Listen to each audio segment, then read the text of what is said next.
Welcome to Pod Me If You Can. What have you got for us, Lloyd?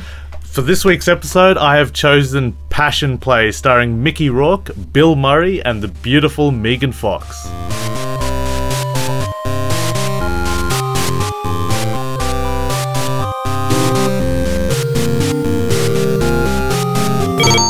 Pardon me if you can. Movie reviews. Washed-up jazz musician Nate Poole, played by Mickey Rourke, has hit rock bottom. A hitman takes him to the desert to kill him, but is gunned down by seemingly random hunters. Running away, Poole finds a carnival in the middle of the desert and enters the carnival's freak show. Here he finds an exhibition of Lily, the bird lady, played by Megan Fox, a beautiful girl born with large bird-like wings. Poole befriends her and the two run away from the carnival. Poole decides to exploit her to get out of his debts, but along the way finds that he's falling in love with her. The film also has a small cameo by former UFC light heavyweight champion Chuck Liddell as the hitman at the beginning of the film. This film has been universally destroyed by critics, scoring 3% on Rotten Tomatoes, and also by the film star himself, Mickey Rourke, who said that this isn't a good film. The film also had a lot of walkouts during its screening at the Toronto Film Festival by many notable film critics. The director of this film is Hollywood screenwriter Mitch Glazer, who wrote The Recruit and Scrooged. Apparently he spent 20 years getting this project made. He has a formidable group of friends, all of whom helped get this project realized. His wife Kelly Lynch plays a significant role, and he's apparently very good friends with Bill Murray, who he's known since Saturday Night Live, and of course he wrote the screenplay Scrooge. Bill Murray came in at the last minute to play the villain of the movie. Mickey Rourke, I think, is in absolute top form in this movie as the down and out or out of luck jazz musician.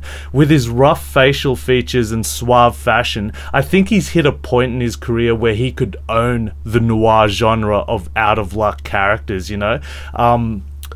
Particularly, like, he gives a remarkable variety of features to the character of Nate Poole. His rough face and painful eyes, it draws so much sympathy from the viewer, and also his desire for love and salvation is both heart-melting and at times pathetic in terms of the desperation of the character. He is also both vile and repulsive, but for some reason we just want to see him through. There is this one terrific scene where he sells, like he's really desperate for money, and he sells one of his musical instruments, and it's all shot from outside the diner, and you see the buyer come in, and he's just taking one last look at his musical instrument, and it's so touching and sad. Mickey Rourke is so great in it that we really understand he's selling a piece of his soul. It's really beautiful.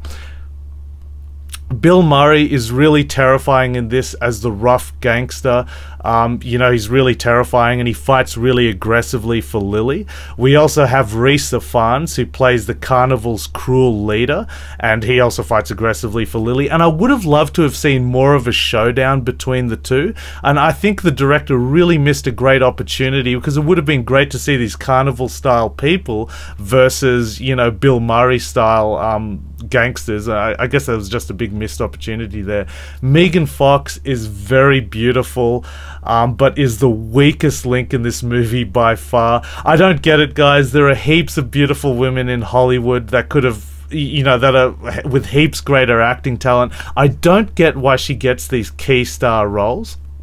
There are moments where you see that Lily is a tragic character. Rather than be this, like, you know, treasured creature of beauty, she is unfortunately an object of sex and money that is exploited and is savagely fought for by powerful evil men.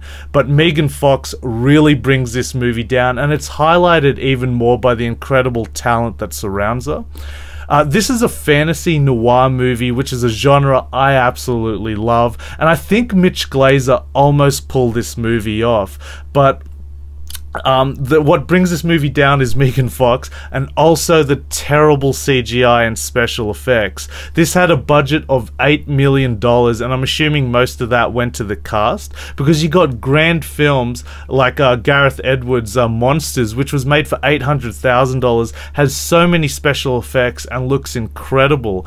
What really brings this movie down, other than Megan Fox, is the CGI with the bird wings. Most of that was CGI, but the ending was completely destroyed because of the terrible special effects. Despite its grand revelation at the end and the emotional intensity of the character, it just completely lost me because of the CGI effects.